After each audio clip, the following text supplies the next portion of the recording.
غنا اور موسیقی، آیا ان دونوں میں کوئی فرق ہے یا دونوں ایک ہی چیزوں کا نام ہے؟ دیکھیں میں آسان زبان میں عرض کروں جو ہماری اپنی زبان ہے، آسانی سے سمجھ میں آ جائے. ایک چیز ہوتی ہے ساز اور ایک چیز ہوتی ہے آواز. ہماری اردو میں بھی ہے، مثلا جو گانے گائے جاتے ہیں عام طور پر تو اس میں ایک ساز ہوتا ہے جس کو ہم میوزک بولتے ہیں، جو مختلف آلات کے ذریعے وجود میں آتا ہے، اور ایک ہوتی ہے آواز کہ جو گلے سے اور وہ گانے والے سنگنگ جس کو ہم بولتے ہیں، جو سنگر کے منہ سے نکل رہی ہوتی ہے اور اس کے حلق سے نکل رہی ہوتی ہے. یہ دو چیزیں ہوتی ہیں. عربی زبان میں آواز کو کہتے ہیں غنا اور ساز کو کہتے ہیں موسیقی. غنا اور موسیقی یہ جو دو چیزیں آ رہی ہیں، یہ دونوں چیزیں چاہے خالی آواز ہو چاہے خالی ساز ہو، اگر یہ اس تعریف کے مطابق ہے جو ابھی آ رہے تو یہ حرام ہے، اور حرام ہے تو یہ ساری مشکلات جو بیان ہوئی ہیں وہ سب اس کے اوپر آ جائیں گی. تو ساز ہو یا آواز ہو، دونوں کا حکم ایک ہی ہے. اچھا کبھی یہ دونوں چیزیں مل بھی جاتی ہیں، جیسا جو رائج ہے عام طور پر ٹی وی پر کیسٹس وغیرہ میں جو گانے وانے عام طور پر آتے ہیں، وہ گانا بھی ہوتا ہے، آواز بھی ہوتی ہے اور ساز بھی ہوتی ہے. کبھی ہوتا ہے نہیں صرف آواز ہے ساز نہیں ہے، مثلا آپ خود گنگنا رہے ہوں، آپ گاڑی چلا رہے ہیں اور ساتھ ساتھ کچھ گنگناتے ہوئے جا رہے ہیں مثلا، تو آواز تو ہے ساز نہیں ہے اس میں. ایک مرتبہ یہ کہ ساز ہوتا ہے آواز نہیں ہوتی ہے، جیسا بعض اوقات اب آج کل تو اتنا نہیں ہے، اب تو یہ چیزیں بدل گئی ہیں، لیکن ایک زمانے میں جب یا آج بھی ہوتا ہے بعض اوقات مثلا بیک گراؤنڈ میوزک جو چل رہے ہوتے ہیں جس میں بعض اوقات آواز نہیں ہوتی ہے، صرف تصویریں دکھا رہے ہوتے ہیں، ساتھ پیچھے ایک بیک گراؤنڈ میں میوزک ہوتا ہے. تو یہ جو بیک گراؤنڈ میوزک ہے، جو میوزک ہے صرف ساز ہے آواز نہیں ہے. ان تینوں کا کیا حکم ہے؟ مراد کیا ہے جو حرام والی ہے؟ آیا ان میں کوئی حلال بھی ہوا کرتا ہے؟ اب یہ کچھ تفصیلات ہیں کہ جو آپ کی خدمت میں مجھے پیش کرنی ہے. مرحلہ تعریف میں میں آپ کی خدمت میں عرض کروں کہ غنا یعنی آواز، ایسی آواز کہ جو اس محفل کے ساتھ ملتی جلتی ہو، شباہت رکھتی ہو، میچ کرتی ہو، کہ جو محفل ناچ گانوں اور بیہودہ محفلیں ہوا کرتی ہیں. ناچ گانے کی، بیہودہ آرکیسٹرا اور اس ٹائپ کی جو محفلیں ہوتی ہیں، کنسرٹس وغیرہ ہوتے ہیں، وہ جو بیہودگی کا سماں ہوتا ہے، اس میں جو آوازیں ہوتی ہیں، اگر یہ غنا یعنی آواز یعنی گانا میوزک کے بغیر، اگر یہ آواز اس محفل سے ملتی جلتی آواز ہے تو فرماتے ہیں فقہا کہ یہ آواز حرام ہے اور جائز نہیں ہے اس آواز کو نکالنا بھی اور سننا بھی. اب اس آواز میں یہ جو آواز نکل رہی ہے جو ناچ گانے کی محفلوں سے ملتی جلتی آواز ہے، اس کی تین صورتیں ہو سکتی ہیں. ایک مرتبہ آواز جو نکل رہی ہے، اس آواز میں جو جملے ہیں وہ بھی بیہودہ ہیں، تو یہ تو قطعاً حرام ہے، فتویٰ ہے کہ یہ جملے بھی باطل جملے ہیں، بیہودہ جملے ہیں، عشق و عاشقی کی اور پتہ نہیں یہ اوٹ پٹانگ چیزیں. تو یہ اور پھر یہ نکلنے والی آواز اس ناچ گانے کی محفل سے ملتی ہے، تو یہ تو فتویٰ ہے فقہا کا کہ یہ حرام ہے اور جائز نہیں ہے. ایک مرتبہ اس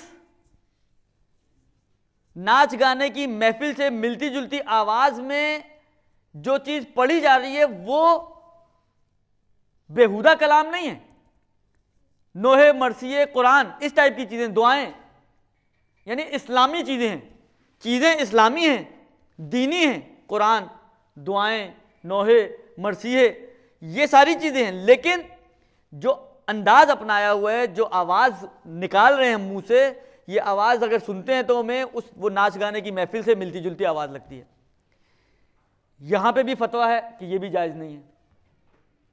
تیسری ایک چیز رہ گئی کہ یہ جو آواز نکل رہی ہے جس کی شباہت تو ہے ناچ گانے کی محفل سے، لیکن اس آواز میں جو کلام ہے نا وہ بیہودہ کلام ہے، جو کلام ہے وہ کلام بھی قرآن اور دینی کلام بھی نہیں ہے، اس کے علاوہ کوئی کلام ہے، جس طرح اس کے علاوہ جو اور دوسری قسم کے جو گانے وغیرہ ہوتے ہیں جس میں نہ کوئی عشق و عاشقی کی بات ہے اور نہ ہی کوئی دینی چیز ہے، ان دو چیزوں سے ہٹ کر ہو.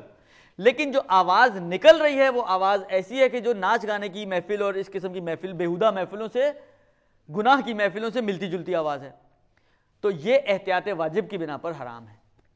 اب میں احتیاط واجب کا کیا فائدہ ہو سکتا ہے، کیا نقصان ہو سکتا ہے، اس کا مطلب کیا ہوتا ہے، میں اب اس بحث میں آج تو کم سے کم نہیں پڑھنا چاہ رہا کیونکہ وقت بہت ہو گیا۔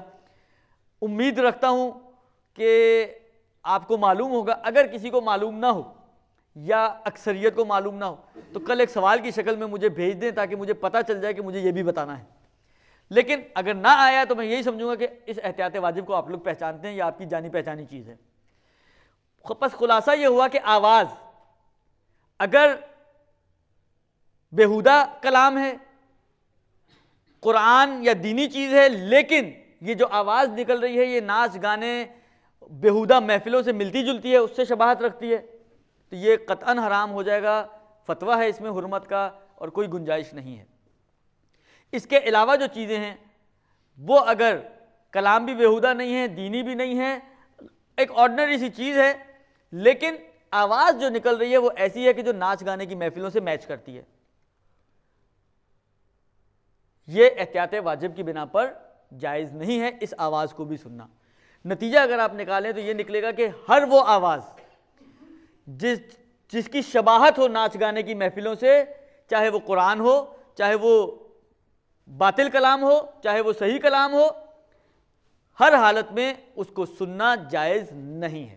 یہ آواز کا مسئلہ ہو گیا۔ ساز کے لیے ایک معیار بتا کے پھر انشاءاللہ باقی بات چیت کل۔ ساز یعنی میوزک، میوزک کے لیے جو معیار دیا ہے اس میں تو کیونکہ آواز تو نہیں ہے کہ یہ ہو اور وہ ہو اور وہ، میوزک چاہے کسی بھی چیز سے نکلے،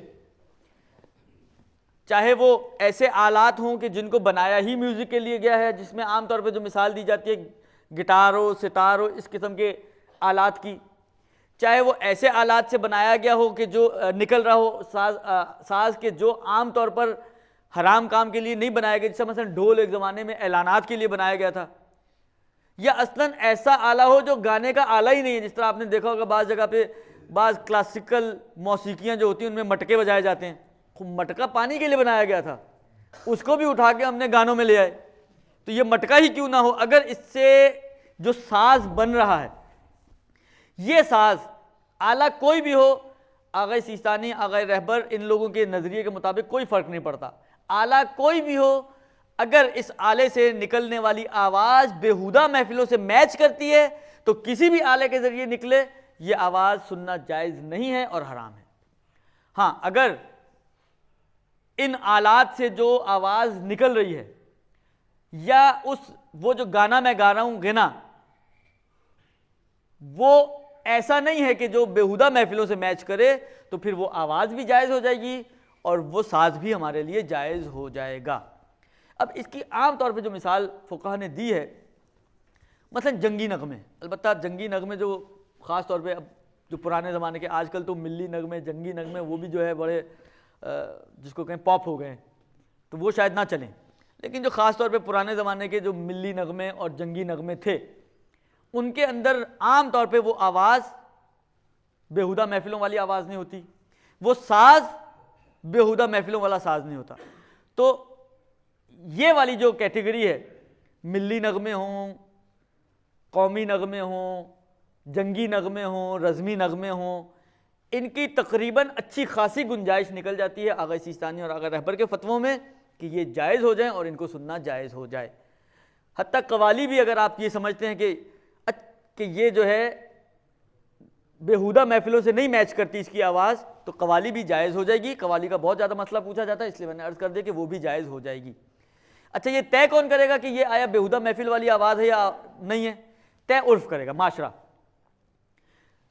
اچھا، معاشرہ، میں بھی معاشرے ہی کا ایک فرد ہوں نا، تو میں خود سے بیٹھ کر طے کر سکتا ہوں۔ اگر میں اچھا یہ میں آپ کو بتا دوں، یہ کیونکہ مجھے خود طے کرنا ہے بعنوان فرد معاشرہ، تو یہ ہو سکتا ہے میں بیٹھا ہوا ہوں، میری بیوی بیٹھی ہوئی ہے، دونوں ایک ہی کی تقلید کرتے ہیں، ایک ہی چیز آ رہی ہے ٹی وی سے، ممکن ہے ایک کے لیے حلال ہو ایک کے لیے حرام ہو، یہ ہو سکتا ہے، اس لیے کہ میں یہ سمجھ رہا ہوں کہ یہ ایسی آواز ہی نہیں ہے کہ جو ناچ گانے کی محفلوں والی آواز ہے، میرے لیے جائز ہے سننا۔ یہ جو ساتھ بیٹھی ہوئی ہے میری بیوی، وہ سمجھ رہے کہ نہیں یہ ایسی ہی آواز ہے جو ناچ گانے والی محفل سے نکلتی ہے، اس کے لیے حرام ہو جائے گا۔ یہ ہو سکتا ہے ایک ہی گانا ایک ہی مرجے کے دو افراد سن رہے ہوں، ایک کے لیے سننا حرام ہو، ایک کے لیے سننا حلال ہو. کیوں؟ اس لیے کہ مجھے خود طے کرنا ہے کہ آیا یہ کیسی آواز ہے، اس میں نے کسی کی طرف نہیں دیکھنا. میں اگر یہ طے کروں، یہ جو طے میں نے کرنا ہے خدا کو حاضر ناظر جانتے ہوئے کرنا ہے. میں اپنے آپ کو تو دھوکہ دے سکتا ہوں مگر خدا کو دھوکہ نہیں دے سکتا. مجھے سننا ہے تو میں سننے کے لیے کہوں کہ ہاں نہیں یہ ایسا ہی ہے، یہ نہیں چلے گا. پہلے طے کریں خدا کو حاضر ناظر جانتے ہوئے کہ ایسا ہے یا ایسا نہیں ہے. اگر طے ہو جائے کہ یہ ایسا ہی ہے کہ جو حرام محفل سے نہیں ملتا، پھر آپ کو شریعت سننے کی اجازت دیتی ہے اور آپ کے اوپر کسی قسم کا کوئی گناہ نہیں ہوگا اگر آپ سنیں گے. اور یہ روایتیں جو بیان کی گئی ہیں وہ اس قسم کی غنا یا موسیقی کو شامل نہیں ہیں. یہ حرام والی غنا اور موسیقی کے لیے بیان ہوئی ہیں کہ جو فرض یہ ہے کہ یہ آپ کے لیے حرام ہی نہیں بن رہا. اچھا، اس میں جھگڑنے کی بھی ضرورت نہیں ہے. بیوی جھگڑا کرے کہ تم کیوں گانا سن رہے ہو، کہ جی ہے ہی نہیں میرے لیے گانا، یہ حرام والا گانا ہی نہیں ہے تو میں سن سکتا ہوں. تو بیوی اٹھ کے چلی جائے، صحیح ہے، اس کے لیے اگر حرام ہے تو وہ اٹھ کے چلی جائے، وہ اپنے کان بند کرے، میں کیوں اپنے کان بند کروں. یا اسی طریقے سے اور بہت سارے موارد ہوتے ہیں، کیونکہ یہ ٹوکنے اور روکنے کا موقع نہیں بنتا. روکنا اور ٹوکنا یعنی امر بالمعروف نہی عن المنکر وہاں ہوا کرتا ہے جہاں پر سامنے والا گناہ سمجھتے ہوئے کر رہا ہو. میں تو گناہ ہی نہیں کر رہا ہوں، اپنے حساب سے میں تو گناہ ہی نہیں کر رہا ہوں. جب میں گناہ ہی نہیں کر رہا ہوں تو میں کوئی منکر تو نہیں کر رہا. جب میں منکر ہی نہیں کر رہا تو نہی عن المنکر کیسے ہوگا. لہذا یہ موقع نہی عن المنکر کا نہیں ہے کہ آپ کہیں کہ جی امر بالمعروف واجب، نہی عن المنکر واجب. یہ نہی عن المنکر کا موقع نہیں ہے.